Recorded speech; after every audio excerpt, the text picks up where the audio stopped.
Hello students.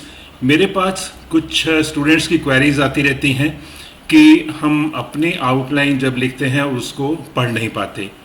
आप समझ सकते हैं जब ऐसा सिचुएशन होगी तो कितनी मिस्टेक्स हो रही होंगी, और वो स्टूडेंट भी डीमोटिवेट हो जाता है और उसका मन नहीं करता कि वो आगे शॉर्ट हैंड को करे।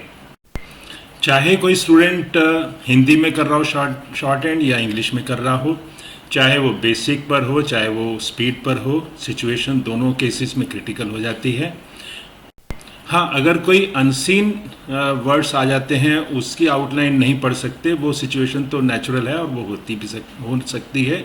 लेकिन उस सिचुएशन में जब एक चीज़ सीन है और हम उसको पहले कर चुके हैं, अगर उसको हम फिर भी नहीं कर पा रहे तो इसका मतलब कुछ और रीज़न है उसका। तो मैंने सोचा इस पर एक वीडियो बनाई जाए और हम देखते हैं इसके क्या कारण है और इस सिचुएशन को कैसे इम्प्रूव किया जा सकता है। मेरा ऐसा मानना है कि ये सिचुएशन तब होती है जब हमने जो भी पहले पढ़ा है उसको ध्यान से समझ कर नहीं पढ़ा और उसकी हमने प्रॉपर प्रैक्टिस नहीं की। अगर हम थ्योरी पर हैं तो हो सकता है हमने थ्योरी की एक्सरसाइजेस को ढंग से नहीं किया, जो भी हमने की हैं। और उसके बाद अगर हम स्पीड की बात करें तो स्पीड पर आ गए हैं, लेकिन हमने थ्योरी को पूरी तरह से ना तो समझा है और ना ही हमने उसकी ज़्यादा प्रैक्टिस की है। जब मैं कहता हूं कि थ्योरी पूरी तरह से नहीं की या हमने ढंग से नहीं की, तो उसका मतलब ये है कि हमने लाइट और डार्क जो आउटलाइंस है उसको ना तो उसकी प्रैक्टिस की, ना उसकी इम्पोर्टेंस को हमने समझा। उसके बाद कॉन्सोनेंट को कैसे प्लेस करना है, वॉवल्स को कैसे प्लेस करना है, वो भी हमने ध्यान नहीं दिया। फिर सर्कल चाहे एस हो चाहे लूप हो, S T S T R की, उसमें कैसे क्या डिफरेंस है, उसको कैसे बनाना है, उसकी एडिक्वेट प्रैक्टिस की है नहीं की। फिर अगर डबल एस की बात करें, सिंगुलर प्लूरल की बात करें, तो उस पर भी मेहनत करनी पड़ती है। कई घंटों तक हमें ये प्रैक्टिस करनी पड़ती है, तब जाकर हम प्रॉपर उसको बना पाते हैं। उसके बाद चाहे आउटलाइन को डबल करना हो चाहे हाफ करना हो, ये भी बहुत इम्पॉर्टेंट है, जिससे हम एग्जैक्ट वर्ड को पढ़ सकते हैं।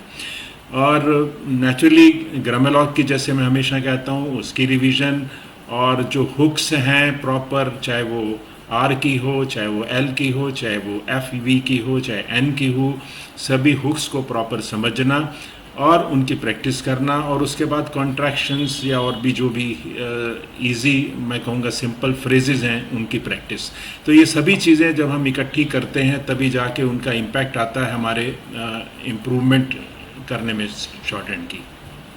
जब तक हमारे माइंड में क्लैरिटी नहीं होगी, चाहे हुक के बारे में कहें चाहे आउटलाइन के बारे में करें, तब तक हमें कॉन्फिडेंस नहीं आता और हम आउटलाइन किसी की बजाय कुछ बना देते हैं।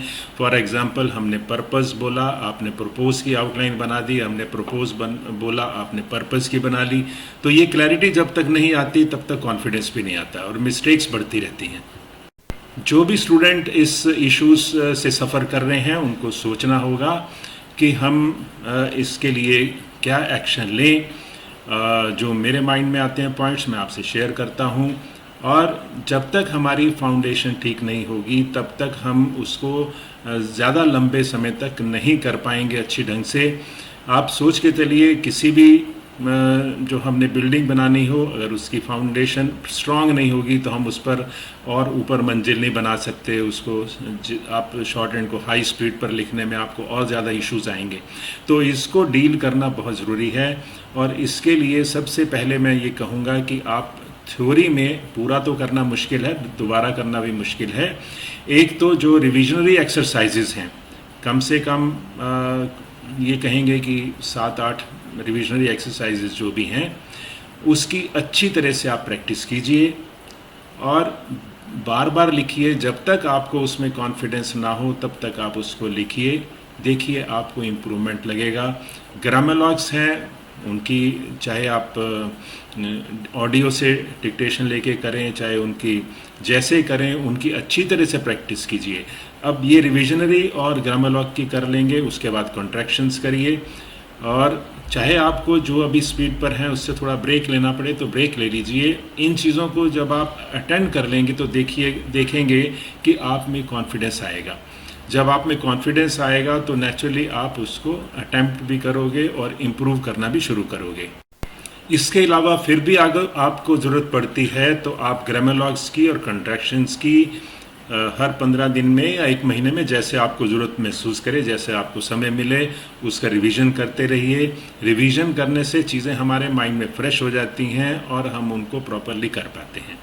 तो यही मुझे आज आपसे इस वीडियो में आपसे शेयर करना था। अगर आपको इसके कंटेंट्स अच्छे लगते हैं तो आप इसको आगे फॉरवर्ड कीजिए, और अगर आपने चैनल को अभी तक सब्सक्राइब नहीं किया तो प्लीज़ सब्सक्राइब कीजिए। That's all, thank you very much.